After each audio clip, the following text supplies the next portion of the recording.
É isso aí, meus amigos, minhas amigas, com muita felicidade, começando meu podcast. E eu não podia começar melhor, né? Primeiro, o podcast é molhando o biscoito. E para molhar o biscoito comigo, eu trouxe um dos meus maiores amigos, gente da melhor qualidade, coisas da antiga. Um dos ídolos do país e do mundo. Com vocês, o meu irmãozinho Zico. Zico, é isso aí. Que bom estar aqui com você e antes de qualquer coisa desejar sucesso, né? Obrigado. É bom que corra tudo bem. Sucesso você tem na sua carreira inteira, né? Mas Então, de qualquer maneira é bom juntar com o sucesso dos outros. Exatamente, é isso aí. E Saudade de você, cara. Quanto Pois tempo? é, bicho, você não me convida mais para aquelas festas caipira na casa. A gente tá sentindo falta também. Pois é, você lembra daquele avental que você tinha quando você lê? É melhor não lembrar, né? É melhor não lembrar, mas tá tudo bem, pô. A gente, na hora das festas lá, tomando aquele quentão, aquelas batidas do Oswaldo lá, né? Não é mole, caldo verde. As festas que o Zico dava, entendeu? Só dava festa, hein? Eu explico bem claro. Não, eu tô dizendo as festas que você dava, que você não dá mais. Dava. Deixa eu Todo falar. mundo tem sua época, né? O Zico é uma pessoa assim maravilhosa, bacana, um cara simples que nunca deixou de ser simples. Isso já para mim já é um ponto. Galinho de Quintino. De onde é que veio o galinho? Não é o que você está pensando. Não. Que é a primeira coisa, tá? Tá, sei.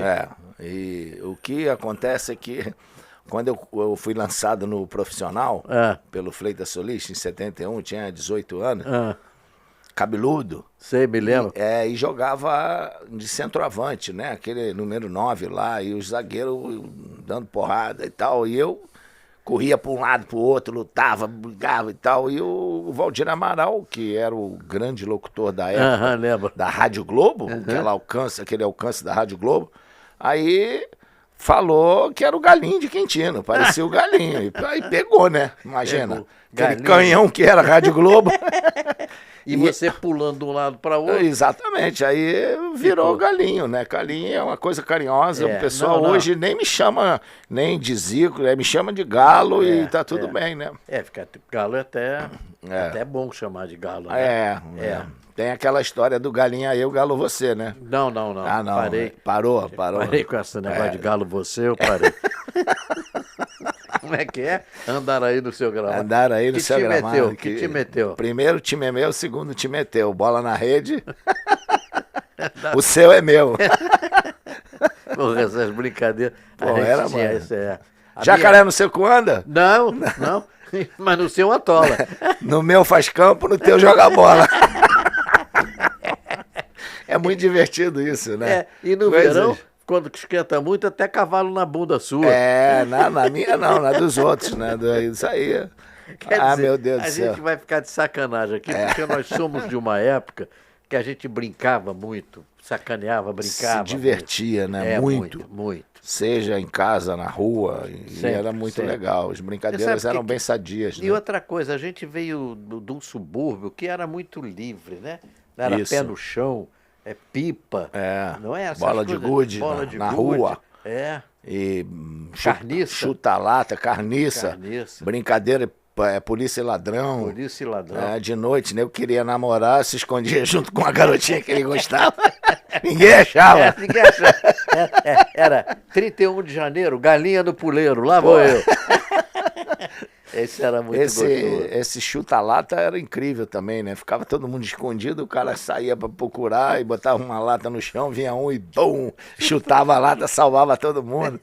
Eram coisas agradáveis. A gente podia ficar. E eu lembro bem, lá em Quintino, que Cosme e Damião, questão de pegar doce no meio da rua. Te deram um cartão pra me dar? Aí o cara, não, então me dá sem cartão.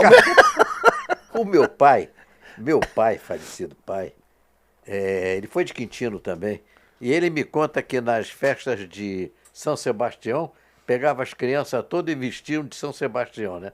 Aquele lençol todo amarrado. Quer dizer, olha que coisa bacana naquela época lá, né? Era... Me diz uma coisa, teu nome é? Arthur Antunes Coimbra. Por que Zico? eu tinha um irmão que você conheceu, que se chamava Tunico. Tunico. Aí, quando eu era pequeno, começaram a me chamar de Tuzico. Arthurzinho. Arthurzico, aí Tuzico. Aí ficou... Tinha uma prima, Ermelinda, que era flamenguista, né, daquelas braba, e era filhada do meu pai. E tudo que ela falava, o meu pai fazia. E aí ela falou, poxa, seu José, naquela época era tudo senhor, né? Pra lá, pra cá. Seu José, não é muito feio, Zico, dá o nome dele só de Zico. Pronto. E ficou Bacana. Zico, né? Porque tinha aquele negócio de... lá em casa o José era Zeca, o Antônio é Tunico, o Fernando era Nando. Isso era muito normal. Muito normal, Edu. E só aí deu Zico. Foi ótimo, que para dar autógrafo Edu foi uma ficou beleza. como? Edu ficou Edu Eduardo. Mesmo? Eu sei, aí ficou Edu. Ficou Edu. Tá. E como é que ele tá? E a gente chama ele, não é de Edu, é de Idu, né? Idu. Tá bem, ele tá legal, voltou lá para América, tá trabalhando lá e tal, mas ele tá tranquilo. Ele é mais velho que você? Tem 6 anos a mais. É mesmo, mas ele tá bem. No outro tá dia, bem. a fotografia dele Tá bem. legal. Aliás, você barrigudo, né? Você não pode falar nada de pouco barrigudo, né? Eu não Porque posso. você tá... Bom, eu não vou falar nada. Não, eu tô com um pouquinho, né? É um pouquinho. Eu tinha um tio lá em Quintino que jogava... Tinha um campo lá.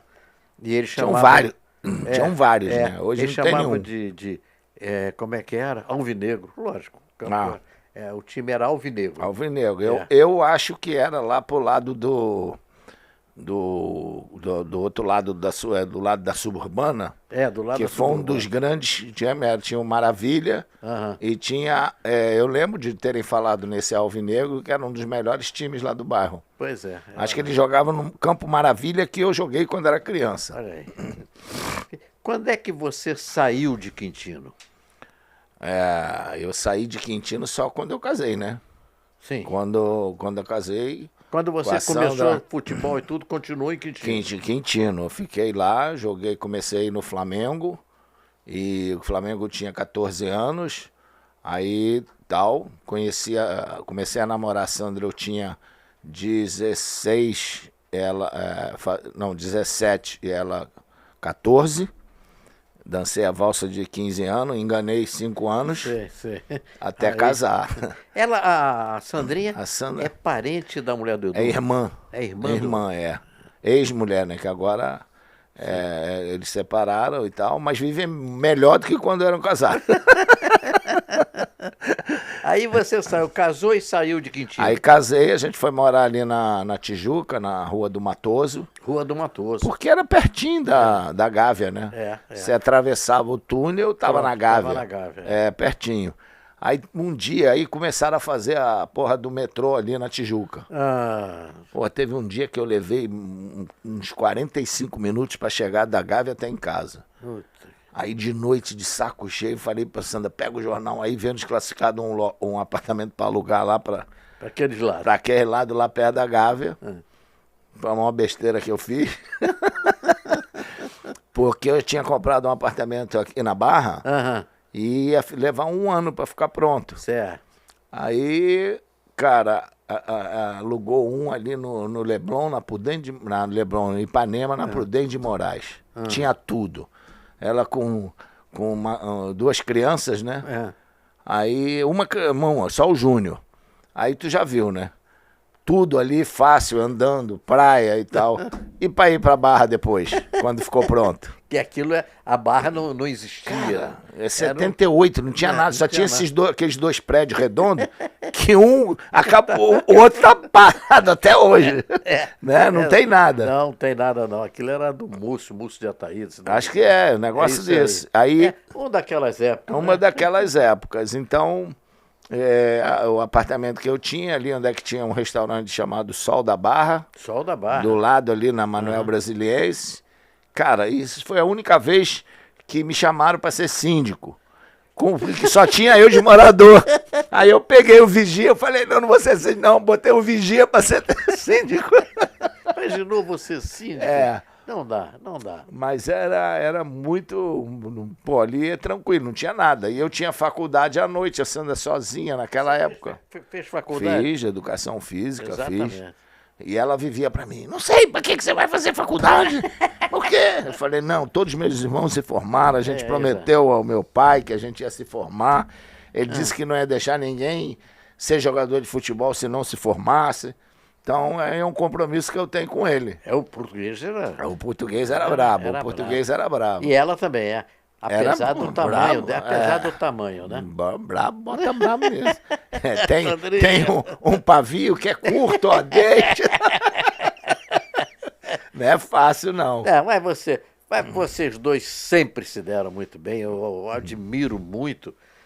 Depois você deu a sorte de cada vez melhorar mais na vida. A sorte não, você teve o talento para isso. Trabalhei, né? Trabalhou bastante. Usufruí do talento que eu recebi, né? Exatamente, exatamente. A gente tem que trabalhar, porque Deus te dá um dom.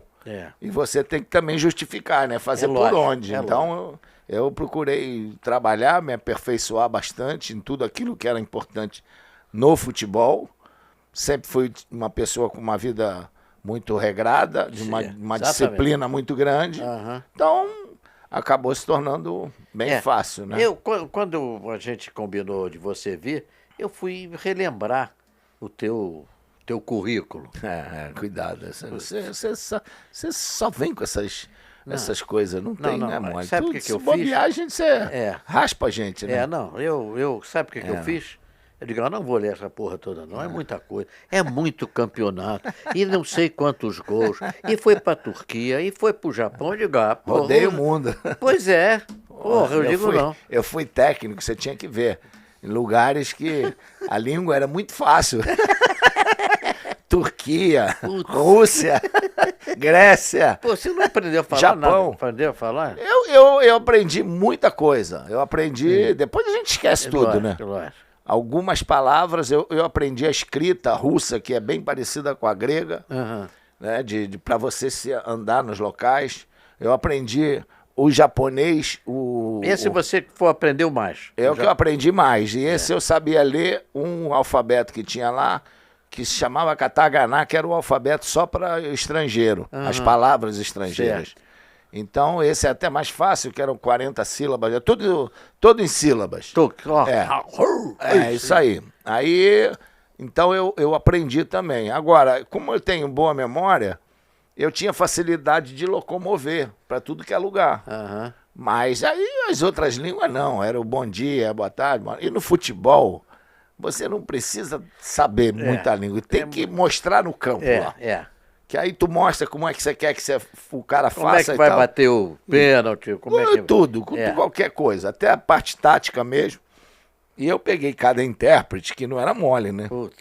E às vezes tu imagina, você brasileiro, sacana, e o teu intérprete, o jogador do time adversário se chamava Bilal. Aí, como é que vai ser? Você dando uma preleção, aí virava pro cara assim, era o Roberto Carlos, lateral esquerdo. Roberto, cuidado, não abre muito não, que o Bilal entra pelo meio. E o intérprete não sabia o que era Bilal no Rio, no Brasil. E a gente... Ainda mais com esse espírito, né?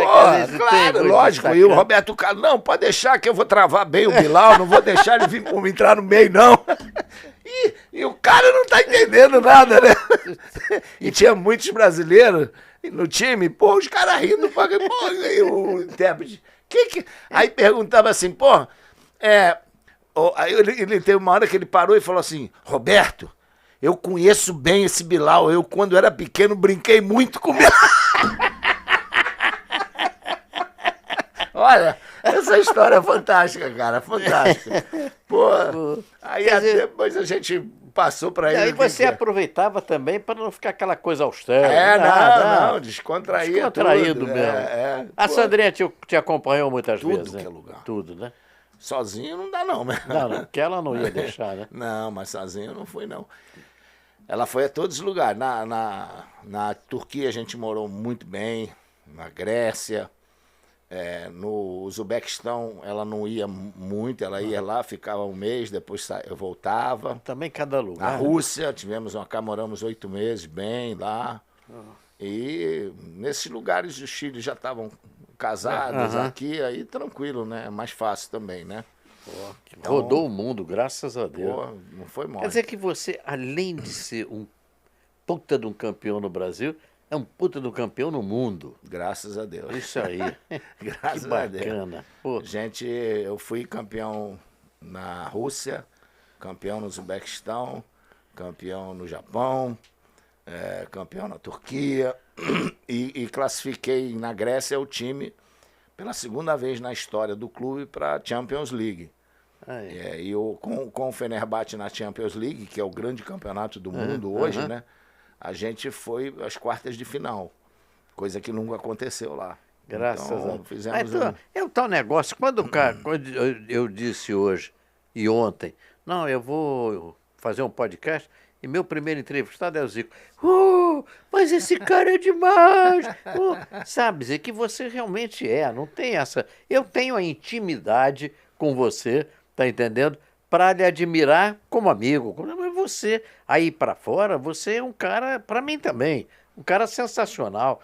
O que eu admiro também na tua vida, que eu tive o prazer de acompanhar durante algum tempo, é a sua simplicidade e a sua família.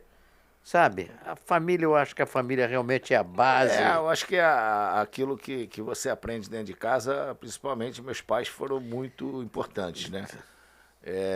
A vida que eles levaram, a maneira dele se comportar, o trabalho dele. Não era fácil naquela época, imagina, eram 6 filhos. Você sendo alfaiate, ter que sustentar todos. E a gente também ajudou muito a ele pela criação, no sentido de todos. Por exemplo, escola. Meu pai não pagava escola, porque todos os filhos faziam concurso para escolas públicas, né, estaduais, e aí a gente passava.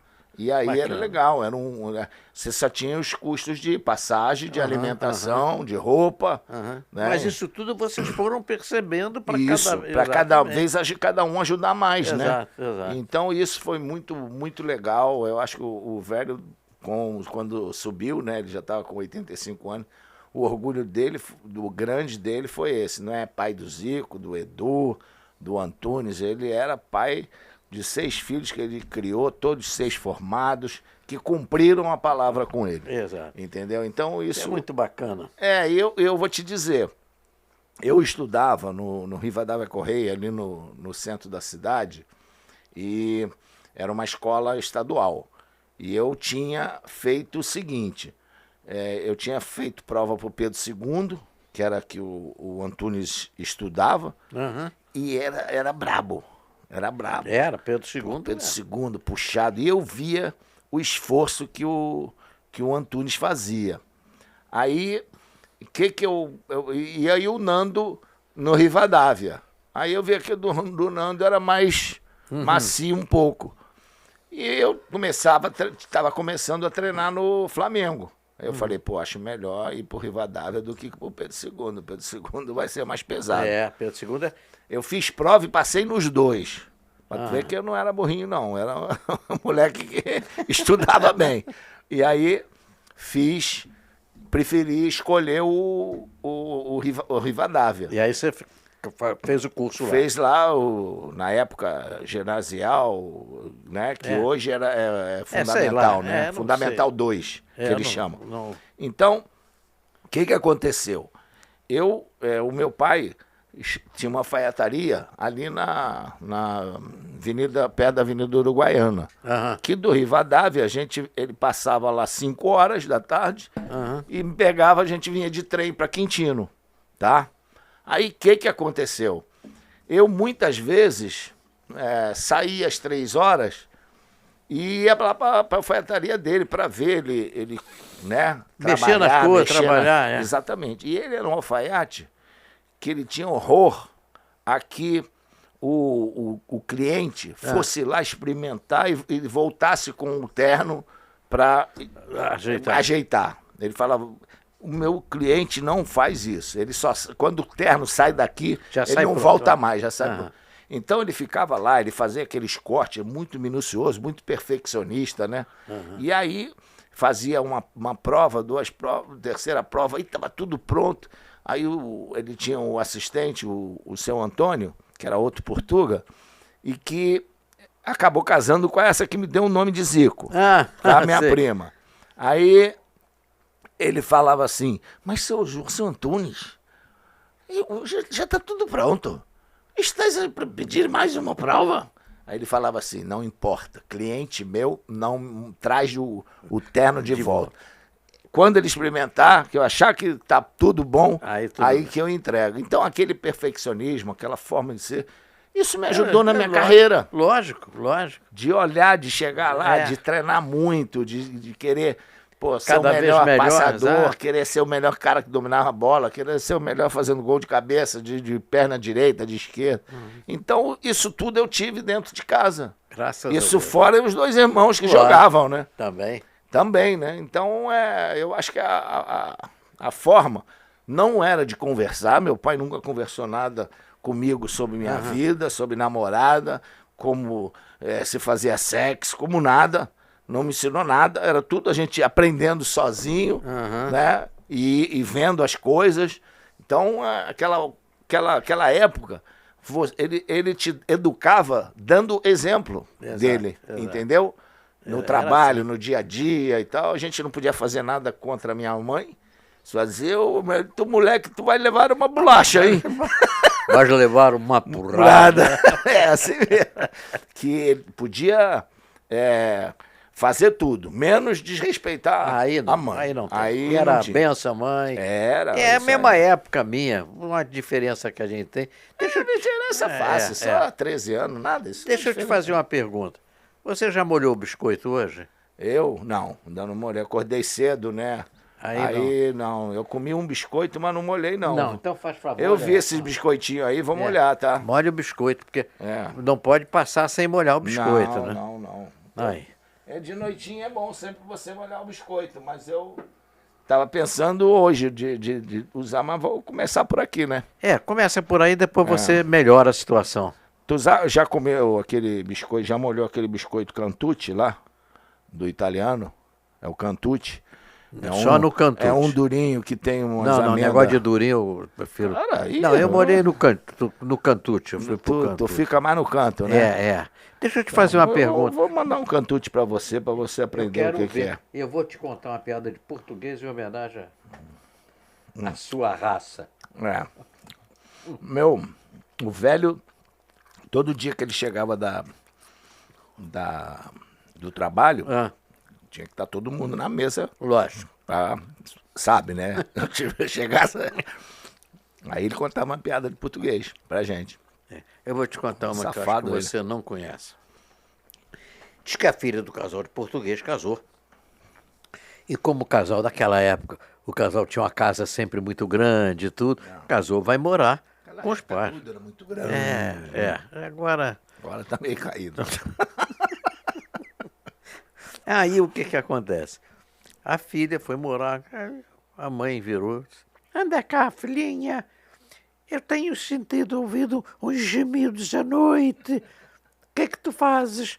Sou mamãe, eu casei agora, estou lua de mel. Disse, não, a lua de mel já acabou, o que é que tu andas fazendo com o teu marido?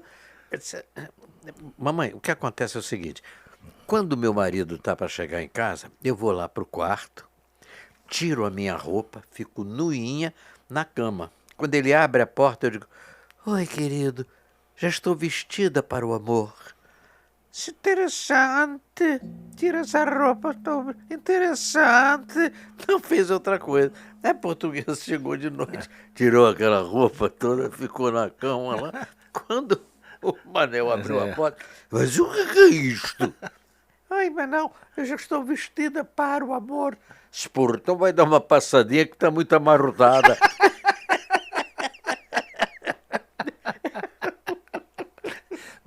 Bota amarrotada nisso. Eu nem sei. Eu não estou marcando tempo, ainda está no tempo. Eu estou aqui, eu vou aproveitar. Vambora, cara. Não tá com tempo, não. Vamos olhar biscoito. Vamos olhar o biscoito. Tá bom, não é? Tá bom. Beleza. Quando é que você foi para Barra? Você já me disse que foi quando você saiu e veio para cá. 78. Eu comprei um terreno na Barra em 1963. Eu acho que foi por ali pelo teu... Mas era um terreno, para mim, eu achava... Sabe aquela... 73? 63. Meia? Porra. Ah, tu é bem velho mesmo. Pior, eu achei que o terreno era pequeno, aí me desfiz do terreno e fui para Vargem Grande, onde nós estivemos junto lá. Aí comprei 4.500 metros quadrados, que eu queria um sítio, já tive até a cavalo lá. Mas eu peguei essa Barra que era só um areal. E você pegou também. Também. Essa época não tinha... Quando eu comprei o espaço lá, o terreno lá no Recreio dos Bandeirantes, foi 93, 94, por aí, quando eu fui pro Japão. Deu uma sobra da grana lá, né? Aí eu comprei. Que beleza aquilo. E, lógico, não tinha nada. Nada. E tu sabe que eu acabei me ferrando, né? Por quê? Porque quando eu construí lá o centro de futebol, depois que veio lá uma escola em frente, aí veio moradia, casa, eles subiram o grade da rua. E eu fiquei embaixo. Quando chovia... Então, quando chove, eu continuo embaixo lá. E não tem a galera da prefeitura, por favor, o centro de futebol já foi centro de treinamento dos árbitros numa Copa do Mundo. Todas as seleções que vinham jogar nas Olimpíadas, no Maracanã, treinavam lá. Todos os times que vêm jogar Libertadores contra times do Rio de Janeiro treinam lá. Cara, pô, vamos desassorear aqueles rios todos que tem lá. Para poder a chuva ajudar um pouco, né, galera? Prefeito, é pro campeão mundial, hein? Meu Deus do céu. Eu acho que ele é vascaíno, aí é fogo, né? Pode ser. Pode ser. Tem que ter um prefeito aí flamenguista. Mas um dia você vai ter tudo direitinho, porque você merece. Você é bom, você é quente. E agora, o que você tem feito? Eu agora, né, acabou a pandemia, aí surgiram mais condições de você fazer eventos e dar palestra, né? A gente tá sempre dando por aí, né? É a nossa vida, né? A sua, eu já dou menos. Tu não tá no mundo. Tu não tá vendo muito o mundo de hoje, não, viu? Aí, o que acontece? Então, sou muito solicitado, está tendo uma demanda muito grande de palestras sobre formação de uma grande equipe e liderança. Então, pô, isso tudo eu vivi muito, né, dentro do futebol. Então, montei 2 palestras que fazendo assim um paralelo do que é o que a gente faz no futebol e do que é o que a gente...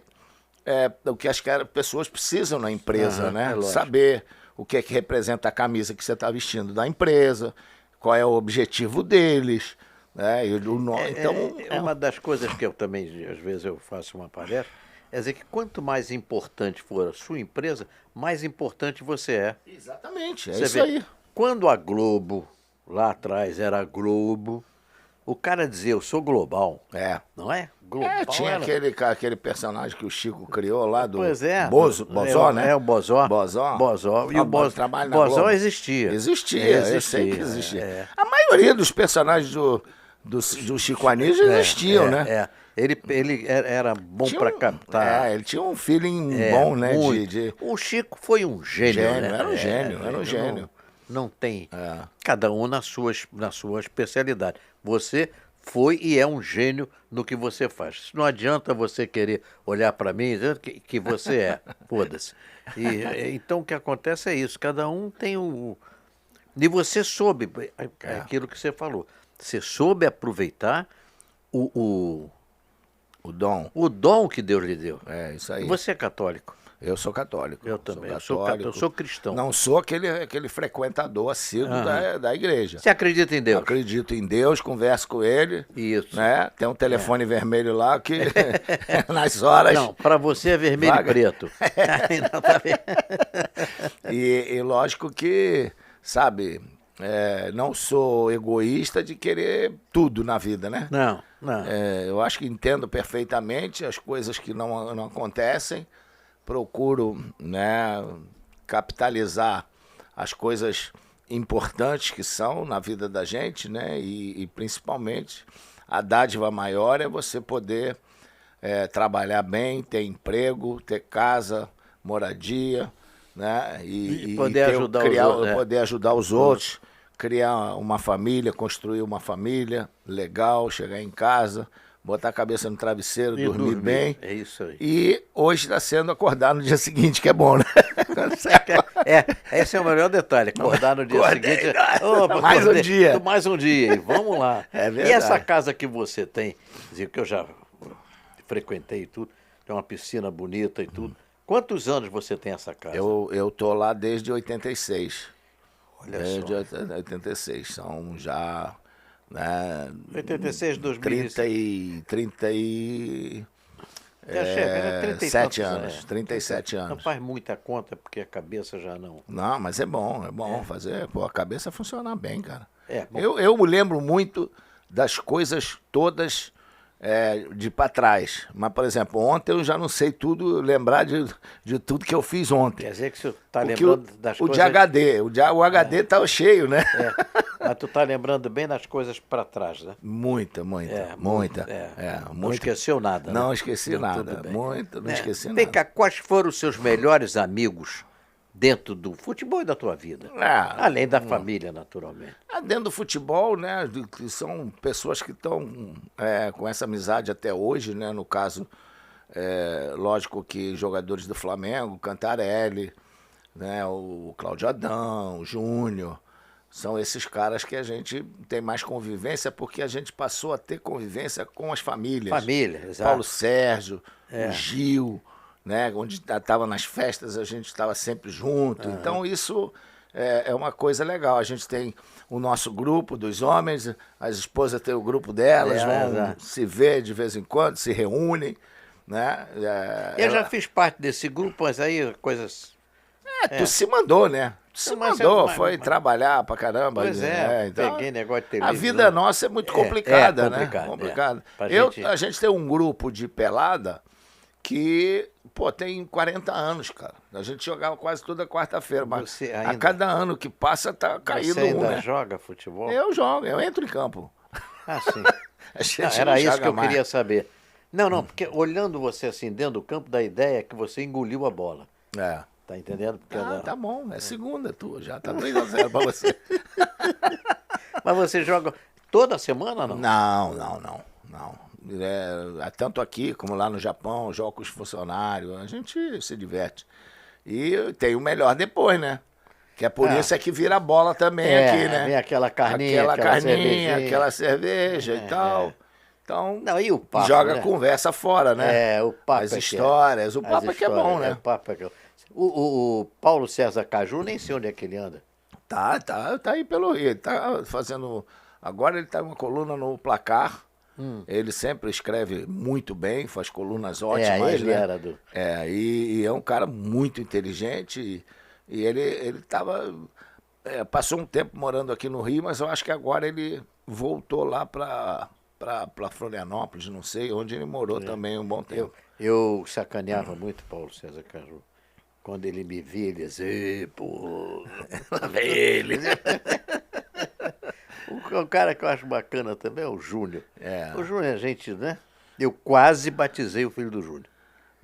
Não sei. Léo também, o Léo joga essa pelada com a gente. Né? O Cláudio Adão também. O Cláudio Adão teve um problema de saúde um tempo atrás, naquela época da pandemia. Já tá legal, já voltou a treinar e tal. Daqui a pouco ele volta a brincar também com a gente lá. E você conheceu alguém do passado do Flamengo? Por exemplo, um que eu me lembro, Bigode. Esse é do Fluminense. Não, do Flamengo era o Zizinho. Zizinho. O Zizinho, cara, foi um dos caras que me deu a maior dica para se jogar no Flamengo. É mesmo? Com sorte, por causa do Edu, né? Porque eu quando fui lá no Flamengo, eu tinha lá meus 14 anos, e o Zizinho, o Edu tá jogando no América, e o Zizinho era o treinador dele, né? E aí, às vezes, quando eu ia lá no treino, né? 15, 16 anos, eu ia no treino lá. Aí o Zizinho uma vez me chamou, aí ele falou assim, ô garoto, eu vi que você joga bola, joga bem, hein? Agora cuidado com aquele Flamengo lá, hein? Aquele Flamengo não é só saber jogar, não. Aquele Flamengo tem que correr, tem que lutar, tem que brigar. A torcida gosta de nego que, quando a coisa tá ruim, dá carrinho, briga, luta e tal, suja a bunda no chão. Aí eu falei, pô, Zizinho falando isso pra mim.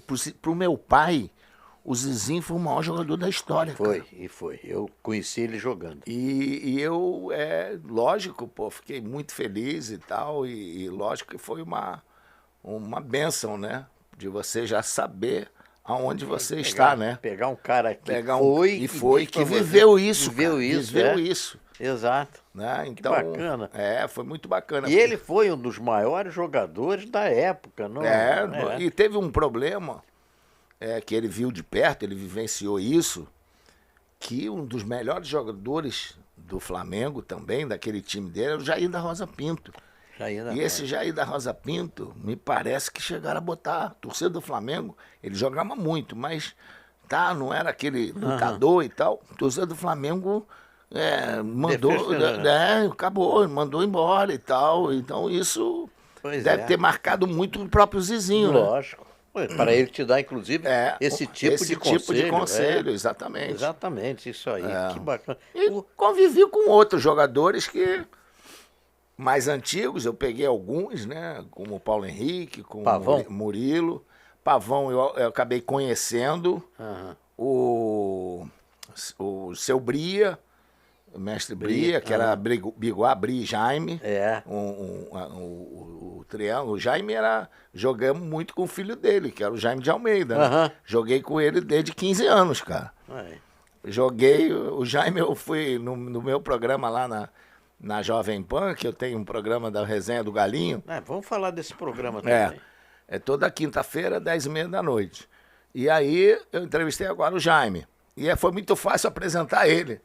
Que eu falei assim, Jaime, desde a escolinha até o Master. A gente jogou junto. Jogou junto, exato. Foi muitos anos, realmente. Ele, o Cantarelli, Rondinelli. A gente jogou desde o tempo. O Jaime, antes do Cantarelli e do Rondinelli, que eles vieram de fora. O Jaime era daqui, joguei desde cedo. E você vê aí como é que é. O pai da esposa dele, da Cláudia, foi quem era o pediatra do Júnior, do Bruno. E passou o outro pro Thiago, o Carlos Manta. Carlos Manta. Aliás, o Manta... faleceu um ano passado. Pois é. Ou esse ano, acho que foi esse ano. Quando a minha primeira filha nasceu, era Manta e mais dois. Paulo Roberto? Não, com M. Mas o Manta eu não me esqueci. A minha filha nasceu com... A Adriana nasceu com 5% de vida. Nossa, mãe. Foi uma loucura, bicho. Eu fiquei, imagino. E o Manta foi incansável. Incansável. Era ali no Jardim Botânico? Naquela rua, Jardim Botânico. Ele, o filho do Manta, mas esse é um negócio da nossa vida, né? Vai para cá, vai para lá, a gente acaba... Mas e o Manta estava morando lá e pro lado de Realengo, lá para aquelas bandas lá, não via muito tempo. Quer ver outro que a gente conheceu junto? Era um dentista, como era o nome dele? Que era dessa turma do Manta, não vou me lembrar agora. Eu também estou ficando esquecido. Mas também... É difícil, é muito tempo, né? Agora, vamos falar. Teu programa, mas não, quero saber. Como é que é o teu programa na Jovem Pan? O problema é uma resenha, cara. Resenha mesmo, bate-papo, a gente conta a história do convidado. E, lógico, aquela coisa de você ver o que o cara tá fazendo hoje, o que ele fez, né? Como é que foi feito, de que maneira. Então, a gente conta hoje está muito dinâmico, porque são 30 minutos só, dois tempos de 15. Às vezes passa um pouquinho mais e tal, mas você faz uma edição legal lá e tá muito legal. Ali ajudou. Mas você tem que fazer um podcast para não ter esse negócio de tempo. Mas podcast não, cara. Podcast, fazendo programa não é mole. Tem que... eu, por exemplo, vou passar agora...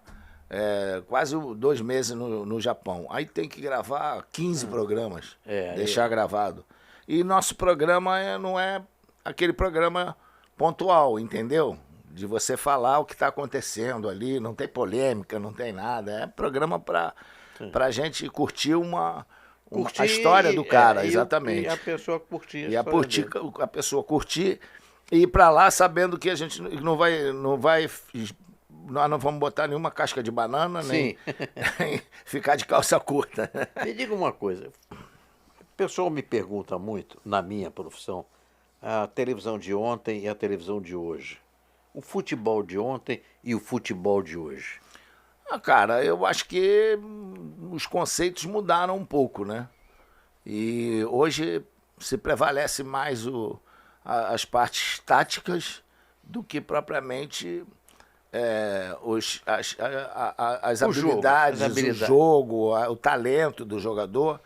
E uma coisa, eu acho que deram poder demais aos treinadores.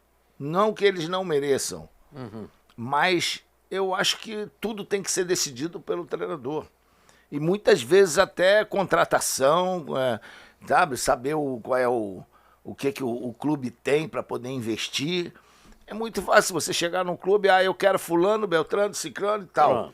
E aí tu perde durante 3 meses, vai embora e aqueles jogadores ficam todos lá. E o clube pagando. Então, o que eu acho, por exemplo, eu continuo com o meu conceito de que quando você pega um time, eu acho que o grande treinador é aquele que ele monta o time de acordo com as características dos jogadores que tem na mão. De que forma eu posso utilizá-los que eles possam render melhor. E não eu ter um esquema meu e que eles se adaptem a mim. Entendeu? Aí é moleza. Nossa, mãe do céu, são 11, não é um só.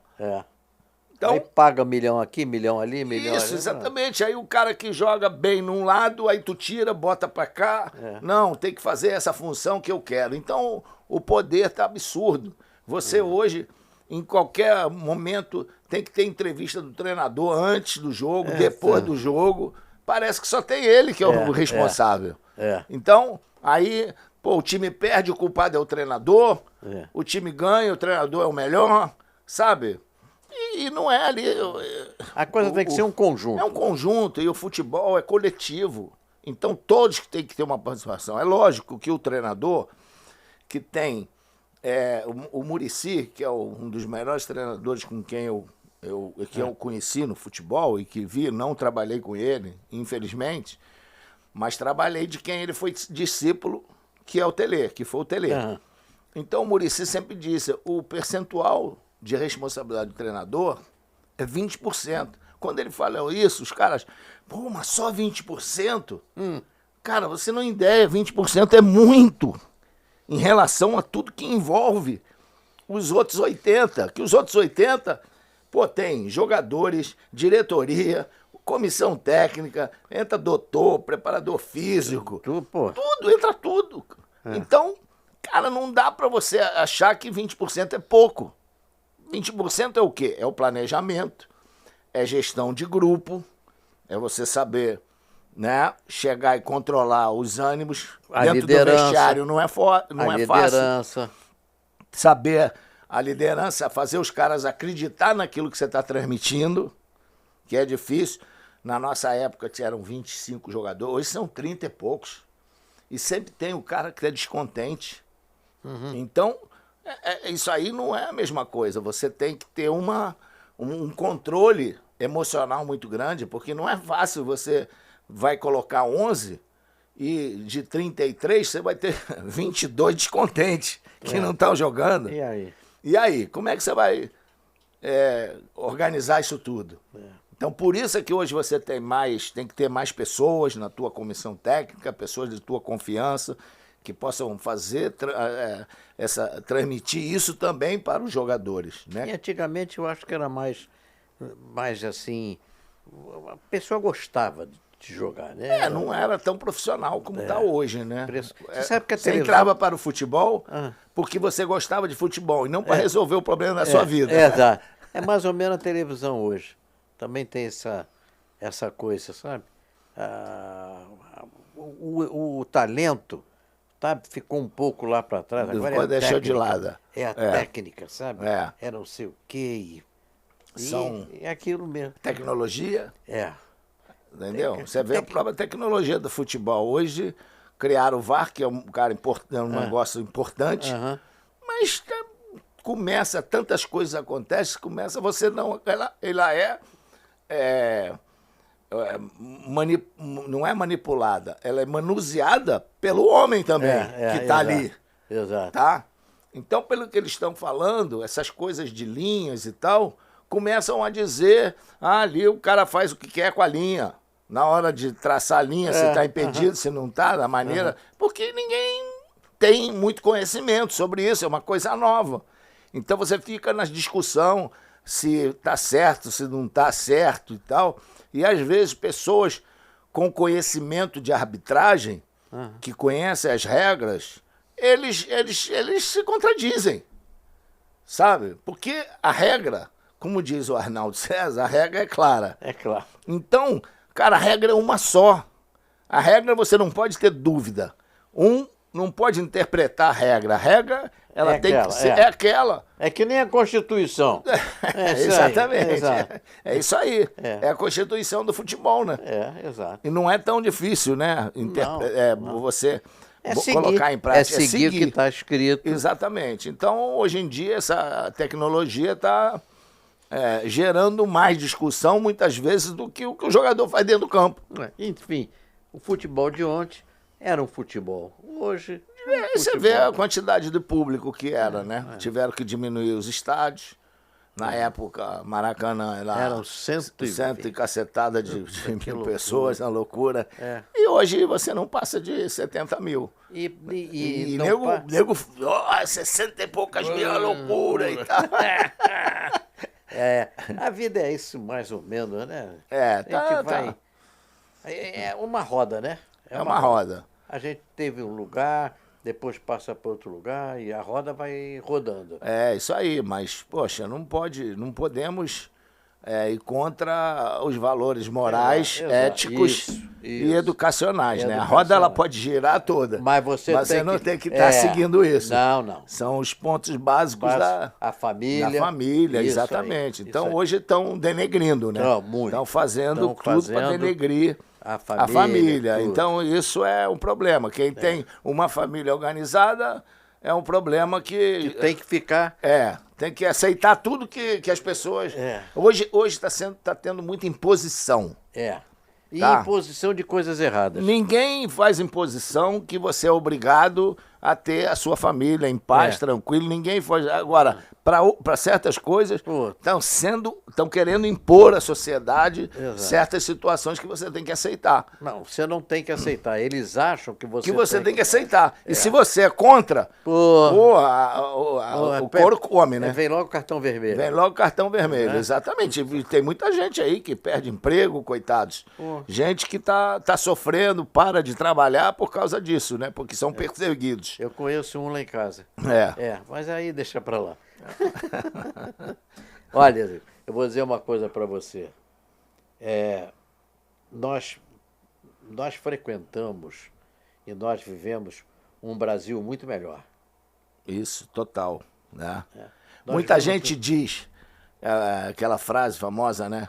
A gente era feliz e não sabia. Não sabia. A gente era feliz e sabia. Sabia que era, exatamente. A gente sabia que era. Que era. É impressionante. Agora nós temos que agradecer muito a Deus, lógico, por ter vivido isso que, infelizmente, os nossos filhos, nem os nossos netos vão conseguir viver o que a gente viveu, que aquilo era muito bom. Pode ser que venham até viver melhor e a gente... Tomara, né? Tomara, né? Pedir a Deus isso. Mas é o tal negócio, no momento... Tá fedendo, né? Tá bravo, fedendo. Tá bravo. E a gente vai levando essa vida. A gente não pensou de chegar com a idade, porque para mim você é garoto, né? Claro, lógico. Não, e a gente, naquela época, né, a pessoa que tinha 40 anos já estava considerado velho. Eu me lembro. Eu lembro, e muito bem disso. No colégio militar, um coronel, tenente-coronel, era velho. Pô, tenente-coronel hoje tem 40 anos. Por 40 anos o cara tá na flor da idade. Você tá aí hoje, gente, depois que entrou, digamos assim, todas as orientações, né, de alimentação, de exercício, Isso. de situações que você sabe o que está acontecendo, o que você pode ser saudável, exames. Exames mais importantes, né? Os pré, né? Que são mais importantes, remediar as situações. Eu acho que isso tudo facilita bastante para as pessoas ter uma longevidade, né? Exato. Você já teve alguma doença assim braba? Graças a Deus, não. Eu já tive várias. Não, mas estou aqui, é o teu negócio. É o que você disse. A ciência está aí para me segurar. Isso aí, você... Já entrei quase morto numa sala de operação e saí vivo, estou aqui. Isso, Entendeu? A única coisa que eu tive assim mais chata... Hemorroida. Não, isso aí não, tranquilo. Foi uma doença que era o princípio eu acho que não sei se é meningite ou se é a diabetes. Era uma doença chamada mononucleose. Tá? E eu estava jogando no Flamengo, né? Jovem, e de repente aí veio essa doença. Que doença é essa? Você tem que ficar de repouso 2 semanas em casa. E eu chegava a entender porque eu estava começando para ganhar uma vaga no time, e eu achava que eu queria me tirar. Porque eu não sentia nada, absolutamente nada. Eu tinha que ficar repouso e fazendo exames de sangue a cada 4 dias. E aí eu ficava em casa, almoçava, tal, sentava na cama e tal, e ficava em casa sem fazer nada. Não podia ficar andando, não podia nada. Isso é um saco. Imagina, você ficar 2 semanas assim. Aí no final da segunda semana estava tudo controlado, não deu nada. E aí eu acho que alguém está dizendo que isso seria o início de uma dessas doenças, que aí eu não lembro mais qual era. Nunca mais tive nada. Não, e não precisa lembrar do que era. Nem que porra, tu tá bem, claro, lógico. Tá inteiro aí, graças a Deus. Zico, eu vou te contar uma coisa. Eu tenho muitas pessoas que eu admiro, inclusive da televisão, pessoas que você conheceu. Você falou no Manga, um grande diretor de televisão, entendeu? Agora, por exemplo, nós temos um colega que fez um transplante. O nosso querido Fausto, né? Aqui eu estou gravando com você, espero que esteja tudo correndo bem. Entende? Nós tivemos muitos amigos, muitas pessoas gostosas com a gente, né? E desde nos divertimos muito nas festas juninas, né? Mas nós soltamos pipa, bicho. Sabe? Isso aí, lá em Quintino as pipas eram... Hoje pipa não pode porque eles criaram... Soltar balão, né? É crime, né? É crime. A gente soltava os balõezinhos e tudo. Nem balão japonês, né? Não, agora não pode japonês. Quando apaga, acaba rápido. Pois é. Mas nós tivemos um passado. Tivemos um passado. Uma coisa muito bonita, muito bonita. Vivemos bem. E isso tudo nos dá também, para hoje... Né? O nosso cérebro também não esquece isso, né? Não. As coisas boas, então, ficaram, felicidade, marcaram, alegria. Marcaram. Você poder contar histórias boas, engraçadas. Sorrir faz muito bem a vida da gente, né? Você vê, eu tô tão velho, bicho. Às vezes eu brinco. Você sabe com quem eu trabalhei? Ari Barroso. Você imagina eu com 18 anos, no meio de um teatro de revista, com aquelas mulheres. Eu lembro de você com a Dorinha Duval, né? A Dorinha Duval. Fazendo os bonecos. Dorinha Duval. Aquilo foi a primeira imagem que eu tenho sua, daquele quadro. Você vê, TV Excelsior, 1963. Você vê, eu tinha, sabe quando? 10 anos. Olha. 10 anos, e era fã daquele quadro, não perdia um programa para ver aquele...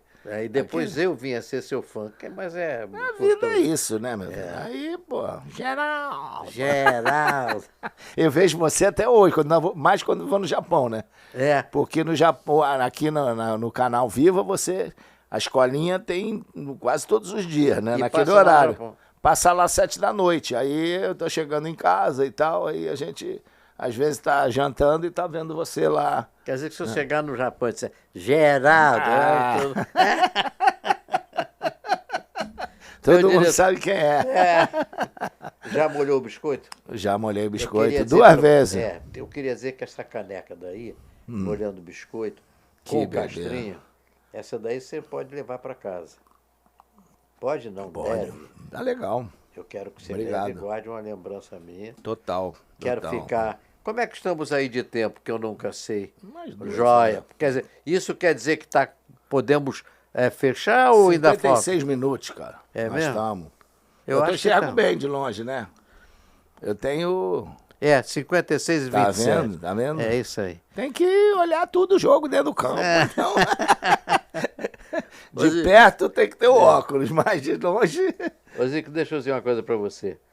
Para minha felicidade, eu estou abrindo meu podcast com você. Obrigado. Meu amigo, meu Espero irmão. que você traga muita gente boa para molhar o biscoito aqui, como eu tô Vamos molhando trazer. hoje. Inclusive, vou falar com os nossos amigos, Júlio, o pessoal todo, para vir Legal. também. Conte comigo. Isso aí. Eu quero te agradecer, mandar um beijão para Sandrinha. Manda, será dado. Com isso. prazer e felicidade.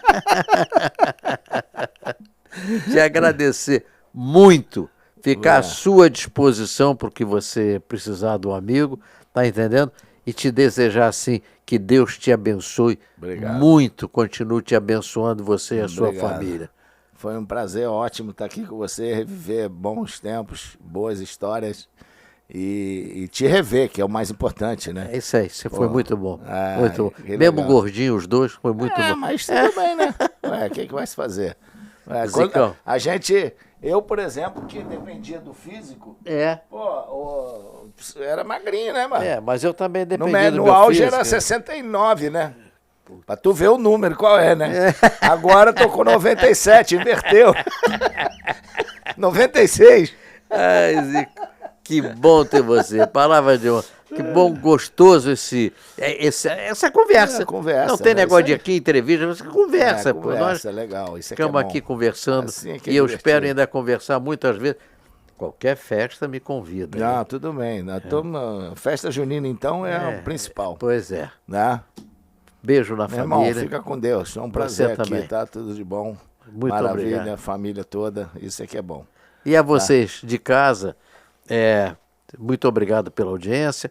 E eu quero dizer para vocês que para mim foi uma honra muito grande abrir meu podcast com esse monstro, com esse cara maravilhoso que é Zico, que era Arthur Zico, aí ficou Zico. E fui na terra onde se molhava bastante o biscoito, que é a Itália, né? Obrigado, Zico.